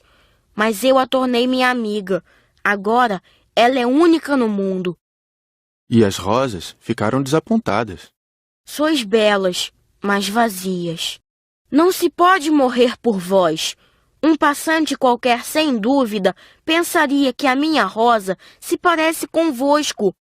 Ela sozinha é, porém, mais importante que todas vós, pois foi ela quem eu reguei. Foi ela quem pus sob a redoma. Foi ela quem abriguei com um paravento. Foi nela que eu matei as larvas, exceto 2 ou 3 por causa das borboletas. Foi ela quem eu escutei queixar-se ou gabar-se, ou mesmo calar-se algumas vezes, já que ela é a minha rosa. E voltou então a raposa. Adeus. Adeus. Eis o meu segredo. É muito simples. Só se vê bem com o coração. O essencial é invisível aos olhos. O essencial é invisível aos olhos. Repetiu o príncipezinho para não se esquecer. Foi o tempo que perdeste com tua rosa que a fez tão importante. Foi o tempo que eu perdi com a minha rosa. Repetiu ele para não se esquecer. Os homens esqueceram essa verdade. Disse ainda a raposa. Mas tu não a deves esquecer. Tu te tornas eternamente responsável por aquilo que cativas. Tu és responsável pela tua rosa. Eu sou responsável pela minha rosa. Repetiu o príncipezinho, para não se esquecer.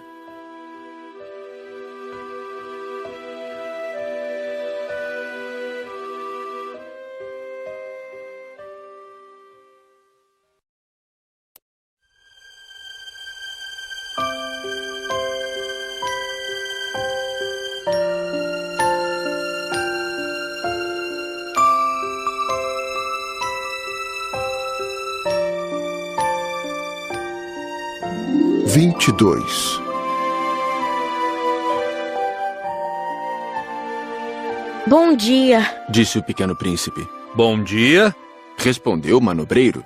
Que fazes aqui? Eu separo os passageiros em blocos de 1000. Despacho os trens que os carregam, ora para a direita, ora para a esquerda. E um trem iluminado, roncando como um trovão, fez tremer a cabine do manobreiro.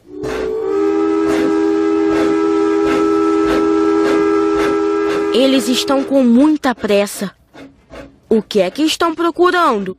Nem o homem da locomotiva sabe. E apitou, vindo em sentido inverso, um outro trem iluminado.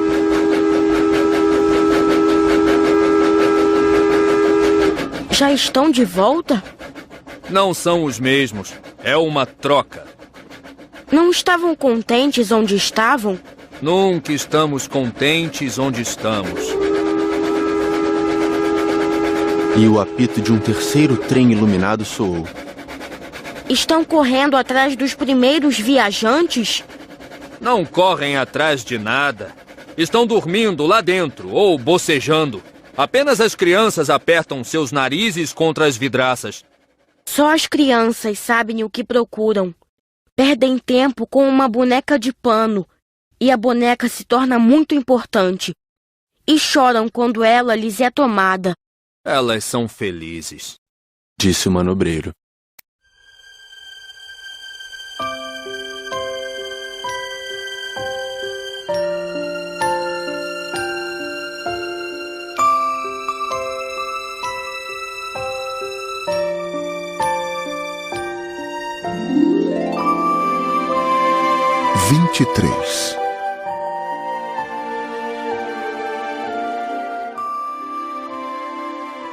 Bom dia, disse o pequeno príncipe. Bom dia, disse o vendedor.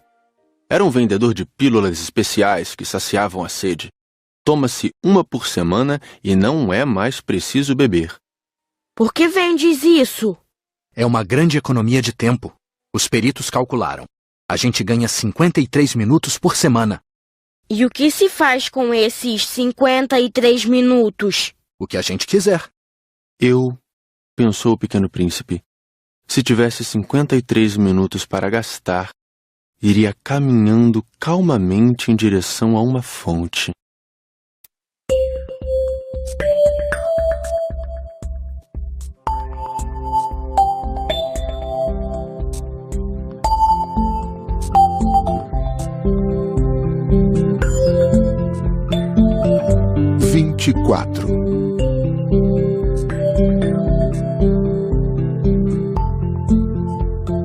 Estávamos no 8º dia de minha pane no deserto. Justamente quando bebia a última gota da minha reserva de água, foi que ouvi a história do vendedor. Disse eu ao Pequeno Príncipe, são bem bonitas as tuas lembranças, mas eu não consertei ainda meu avião. Não tenho mais nada para beber, e eu também seria feliz se pudesse ir caminhando calmamente em direção a uma fonte. Minha amiga raposa me disse... Meu caro, não se trata mais da raposa. Por quê? Porque vamos morrer de sede. Ele não compreendeu meu raciocínio e respondeu. É bom ter tido um amigo, mesmo se a gente vai morrer. Eu estou muito contente de ter tido uma raposa como amiga. Ele não pode avaliar o perigo, pensei. Não tem nunca fome ou sede. Um raio de sol lhe basta. Mas ele me olhou e respondeu ao meu pensamento. Tenho sede também. Procuremos um poço. Eu fiz um gesto de desânimo. É absurdo procurar um poço ao acaso na imensidão do deserto. No entanto, pusemo-nos a caminho. Já tínhamos andado horas em silêncio quando a noite caiu e as estrelas começaram a brilhar. Eu as apreciava como num sonho, porque a sede me tornara febril. As palavras do Pequeno Príncipe ressoavam na minha memória. Tu tens sede também? Perguntei-lhe. Mas ele não respondeu à minha pergunta. Disse apenas: a água pode também ser boa para o coração. Não entendi sua resposta e me calei. Eu bem sabia que não adiantava interrogá-lo. Ele estava cansado. Sentou-se. Sentei-me junto dele. E após uma pausa, ele ainda disse: as estrelas são belas por causa de uma flor que não se pode ver.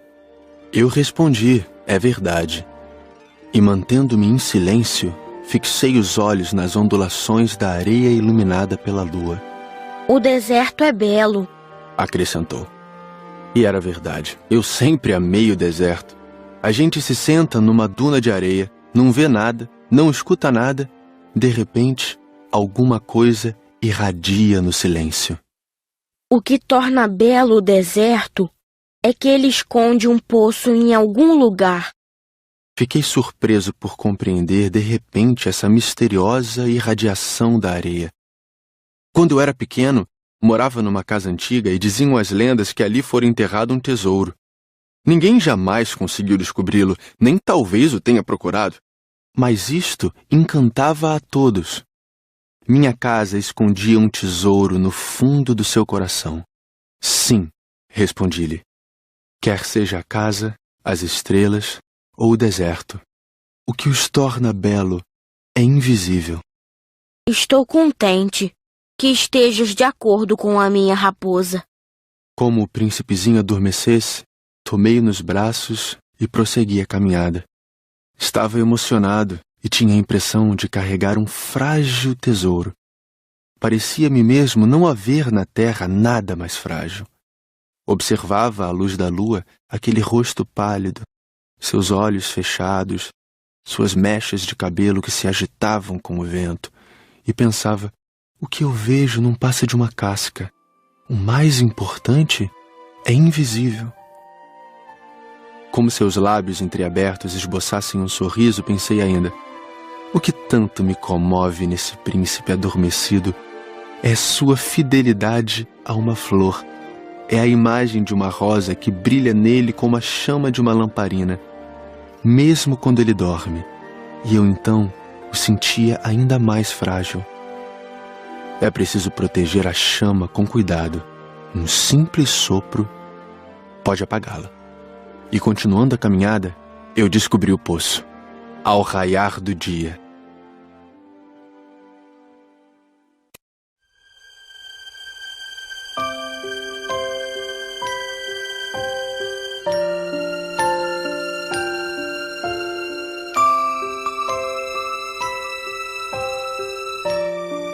(25)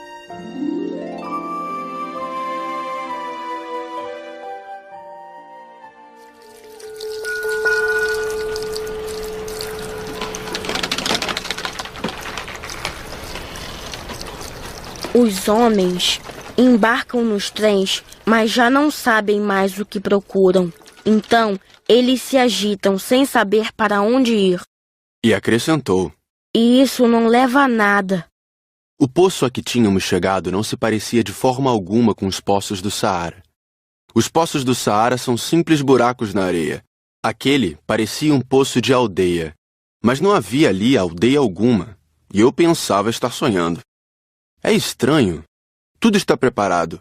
A roldana, o balde e a corda. Ele riu, pegou a corda, fez girar a roldana, e a roldana gemeu como geme um velho catavento. Tu escutas? Estamos acordando o poço. Ele canta. Eu não queria que ele fizesse nenhum esforço. Deixa que eu puxe. É muito pesado para ti. Lentamente içei o balde e, com cuidado, o coloquei na borda do poço. O canto da roldana ainda permanecia nos meus ouvidos, e na água ainda trêmula, eu podia ver o reflexo do sol. Tenho sede dessa água. Dá-me de beber. E eu compreendi o que ele havia buscado. Levantei o balde até sua boca. Ele bebeu, de olhos fechados. Era doce como uma festa. Essa água era muito mais que um alimento. Nascera da caminhada sob as estrelas, do canto da roldana, do esforço do meu braço. Era boa para o coração, como um presente. Quando eu era pequeno, as luzes da árvore de Natal, a música da missa de meia-noite e a doçura dos sorrisos se refletiam nos presentes que ganhava. Os homens do teu planeta cultivam 5.000 rosas no mesmo jardim e não encontram o que procuram. É verdade. E, no entanto, o que eles procuram poderia ser encontrado numa só rosa ou num pouco de água. É verdade. E o príncipezinho acrescentou: Mas os olhos são cegos. É preciso ver com o coração. Eu tinha bebido. Respirava normalmente. Ao amanhecer, a areia é cor de mel. E a cor de mel também me fazia feliz. Por que, então, eu estava triste? É preciso que cumpras a tua promessa. Disse baixinho o pequeno príncipe, que estava, de novo, sentado junto de mim. Que promessa? Tu sabes, a mordaça do meu carneiro. Eu sou responsável por aquela flor. Tirei do bolso os meus esboços de desenho. O príncipezinho os viu e disse rindo: Teus baobás mais parecem repolhos. Oh, eu que caprichara tanto nos meus baobás. Tua raposa, as orelhas dela parecem chifres e são compridas demais. Ele riu outra vez. Tu és injusto, meu caro. Eu só sabia desenhar jiboias abertas e fechadas. Não faz mal. As crianças entendem. Rabisquei, então, uma pequena mordaça, mas, ao entregá-la, senti um aperto no coração. Tu tens planos que eu desconheço. Ele não me respondeu, mas disse: Lembras-te da minha chegada na Terra? Será amanhã um aniversário. Depois, após um silêncio, acrescentou: Caí pertinho daqui. E enrubesceu.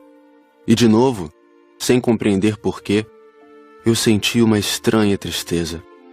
Entretanto, ocorreu-me perguntar: Então não foi por acaso que vagavas sozinho quando te encontrei? Há 8 dias, a milhas e milhas de qualquer região habitada? Estavas retornando ao local onde chegaste? Ele enrubesceu novamente. E eu acrescentei, hesitando: Talvez por causa do aniversário? O príncipezinho ficou mais vermelho. Não respondia nunca às perguntas, mas quando a gente enrubesce, é o mesmo que dizer sim. Não é verdade? Ah, eu tenho medo. Mas ele me respondeu. Tu deves agora trabalhar, voltar para teu aparelho. Espero-te aqui. Volta amanhã de noite. Mas eu não estava seguro. Lembrava-me da raposa. A gente corre o risco de chorar um pouco quando se deixou cativar.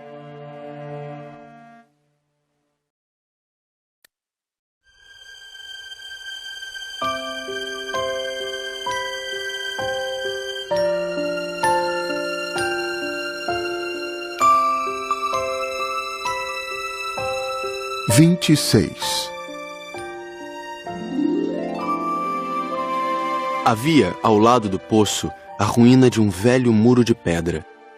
Quando voltei do trabalho, no dia seguinte, vi de longe o meu pequeno príncipe sentado no alto, com as pernas balançando, e eu o escutei dizer: Tu não te lembras, então? Não foi bem esse o lugar. Uma outra voz lhe respondeu, porque ele replicou em seguida: Não, não estou enganado. O dia é este, mas não é este o lugar. Prossegui em direção ao muro. Não enxergava nem ouvia ninguém a não ser ele. No entanto, o príncipezinho replicou novamente: Está bem. Tu verás na areia onde começam as marcas dos meus passos. Basta me esperar. Estarei lá esta noite. Estava a 20 metros do muro e continuava a não ver nada. O pequeno príncipe disse ainda após um silêncio: O teu veneno é do bom? Estás certa de que não vou sofrer por muito tempo? Parei, o coração apertado, ainda sem compreender nada. Agora, vai-te embora. Eu quero descer. Então baixei os olhos para o pé do muro e dei um salto. Lá estava, erguida para o príncipezinho, uma dessas serpentes amarelas que nos liquidam em 30 segundos. Rapidamente procurei o revólver no bolso, mas percebendo o barulho, a serpente deslizou pela areia, como um esguicho de água que de repente seca, e vagarosamente se enfiou entre as pedras com um leve tinir metálico. Cheguei ao muro a tempo de segurar nos braços o meu caro príncipe, pálido como a neve. Que história é essa? Tu conversas agora com as serpentes? Afrouxei o nó do lenço dourado que ele sempre usava no pescoço. Molhei sua testa, dei-lhe de beber.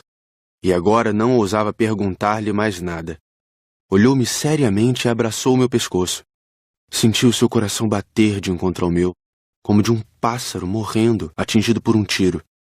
Ele me disse: Estou contente de teres consertado o defeito de tua máquina. Vais poder voltar para casa. Como soubeste? Eu vinha justamente avisar-lhe que, contra toda expectativa, havia conseguido realizar o concerto. Ele não respondeu à minha pergunta, mas acrescentou: Eu também volto hoje para casa. Depois, tristonho, disse: É bem mais longe, bem mais difícil. Eu percebia claramente que algo de extraordinário se passava. Apertava-o nos braços como se fosse uma criancinha. Mas tinha a impressão de que ele ia deslizando no abismo, sem que eu nada pudesse fazer para detê-lo. Seu olhar estava sério, vagando no além. Tenho o teu carneiro, e a caixa para o carneiro, e a mordaça. Ele sorriu com tristeza. Esperei muito tempo. Sentia que seu corpo aos poucos se reaquecia. Meu caro, tu tiveste medo. É claro que tivera. Mas ele sorriu docemente. Terei mais medo ainda esta noite. O sentimento do irremediável me fez gelar de novo. E eu compreendi que não poderia suportar a ideia de nunca mais escutar esse riso. Ele era para mim como uma fonte no deserto. Meu caro, eu quero ainda escutar o teu riso. Mas ele me disse: Faz já 1 ano esta noite. Minha estrela estará exatamente sobre o lugar onde cheguei no ano passado. Meu caro, essa história de serpente, de encontro marcado, de estrela, não passa de um pesadelo, não é mesmo? Mas ele não respondeu à minha pergunta. E disse: O que é importante não se vê. Sim, eu sei. É como com a flor. Se tu amas uma flor que se acha numa estrela, é bom de noite olhar o céu. Todas as estrelas estão floridas. É verdade. É como a água. Aquela que me deste para beber parecia música, por causa da roldana e da corda. Lembras-te como era boa? Sim, lembro-me. À noite, tu olharás as estrelas. Aquela onde moro é muito pequena para que eu possa te mostrar. Minha estrela será para ti qualquer uma das estrelas. Assim, gostarás de olhar todas elas. Serão todas tuas amigas. E também eu te darei um presente. Ele riu outra vez. Ah, meu caro, meu querido amigo, como eu gosto de ouvir esse riso. Pois é ele o meu presente. Será como a água. Que queres dizer? As pessoas veem estrelas de maneiras diferentes. Para aqueles que viajam, as estrelas são guias. Para outros, elas não passam de pequenas luzes. Para os sábios, elas são problemas. Para o empresário, eram ouro. Mas todas essas estrelas se calam. Tu, porém, terás estrelas como ninguém nunca esteve. Que queres dizer? Quando olhares o céu de noite, eu estarei habitando uma delas, e de lá estarei rindo. Então será para ti como se todas as estrelas rissem. Dessa forma, tu e somente tu terás estrelas que sabem rir. E ele riu mais uma vez. Quando estiveres consolado, a gente sempre se consola. Tu ficarás contente por me teres conhecido. Tu serás sempre meu amigo. Terás vontade de rir comigo. E às vezes abrirás tuas janelas apenas pelo simples prazer. E teus amigos ficarão espantados de ver-te rir olhando o céu. Tu explicarás então. Sim, as estrelas, elas sempre me fazem rir. E eles te julgarão louco. Será como uma peça que te prego. E riu de novo.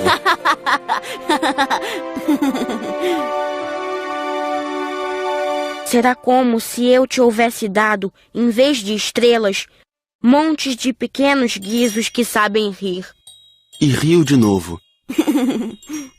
Depois ficou sério. Esta noite, por favor, não venhas. Eu não te deixarei. Eu parecerei estar sofrendo. Parecerei estar morrendo. É assim. Não venhas ver. Não vale a pena. Eu não te abandonarei. Mas ele estava preocupado. Se eu te peço isto, é também por causa da serpente. As serpentes são más. Podem morder apenas por prazer. Eu não te abandonarei. Mas uma coisa o tranquilizou. É verdade que elas não têm veneno para uma segunda mordida.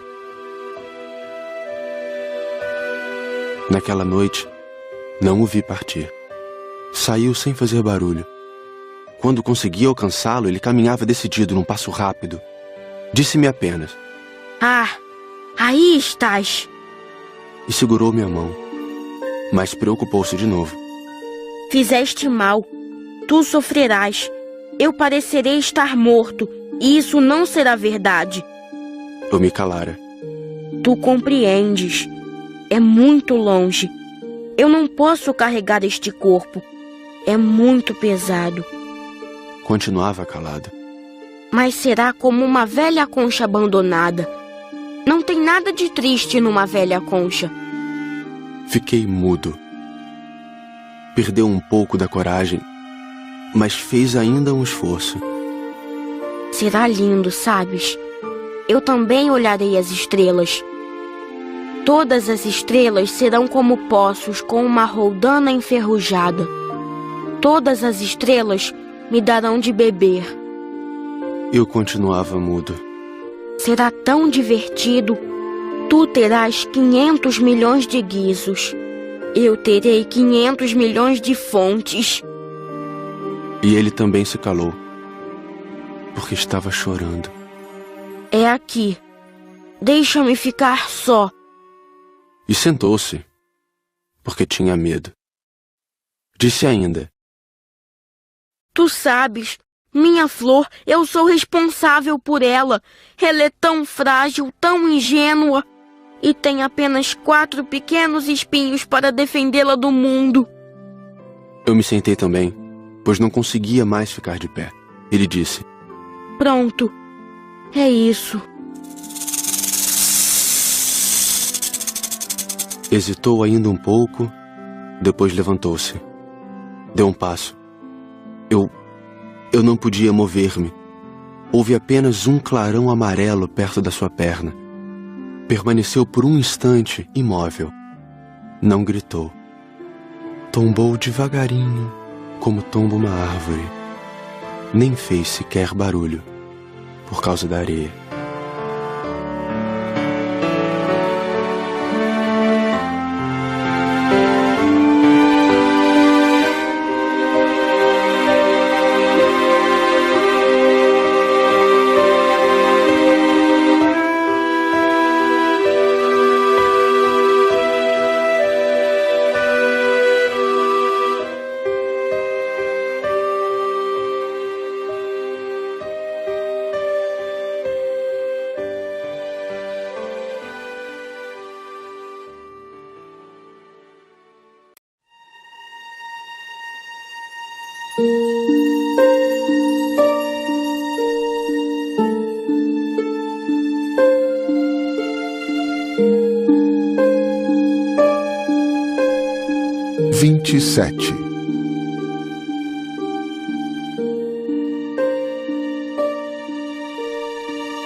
E agora já se passaram 6 anos. Jamais contar essa história. Os companheiros que me encontraram quando voltei ficaram contentes de me ver são e salvo. Eu estava triste, mas lhes dizia: é o cansaço. Agora já me conformei um pouco, mas não completamente. Tenho certeza de que ele voltou ao seu planeta, pois ao raiar do dia, não encontrei seu corpo. Não era um corpo tão pesado assim, e gosto à noite de escutar as estrelas. É como ouvir 500 milhões de guizos. Mas eis que acontece uma coisa extraordinária. Na mordaça que desenhei para o Pequeno Príncipe, esqueci de juntar a correia de couro. Ele não poderá jamais prendê-la no carneiro. E então eu pergunto: o que terá acontecido no seu planeta? Talvez o carneiro tenha comido a flor. Certamente que não. O príncipezinho guarda sua flor todas as noites na redoma de vidro e vigia atentamente seu carneiro. Então eu me sinto feliz. E todas as estrelas riem docemente.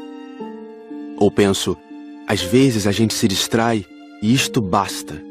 Uma noite ele esqueceu de colocar a redoma de vidro, ou o carneiro saiu de mansinho no meio da noite sem que fosse notado. E todos os guizos então se transformam em lágrimas. Eis aí um grande mistério. Para vocês, que também amam o Pequeno Príncipe, como para mim, todo o universo fica diferente se em algum lugar, que não sabemos onde, um carneiro que não conhecemos comeu ou não uma rosa. Olhem o céu. Perguntem a si mesmos: o carneiro terá ou não comido a flor? E verão como tudo fica diferente. E nenhuma pessoa grande jamais entenderá que isso possa ter tanta importância. Se um dia viajarem pela África, através do deserto, eu lhes peço que não tenham pressa e esperem um pouco bem debaixo da estrela. Se de repente um menino vem ao encontro de vocês, se ele ri, se tem cabelos dourados, se não responde quando é perguntado, adivinharão quem ele é. Façam-me então um favor. Não me deixem tão triste. Escrevam-me, depressa, dizendo que ele voltou.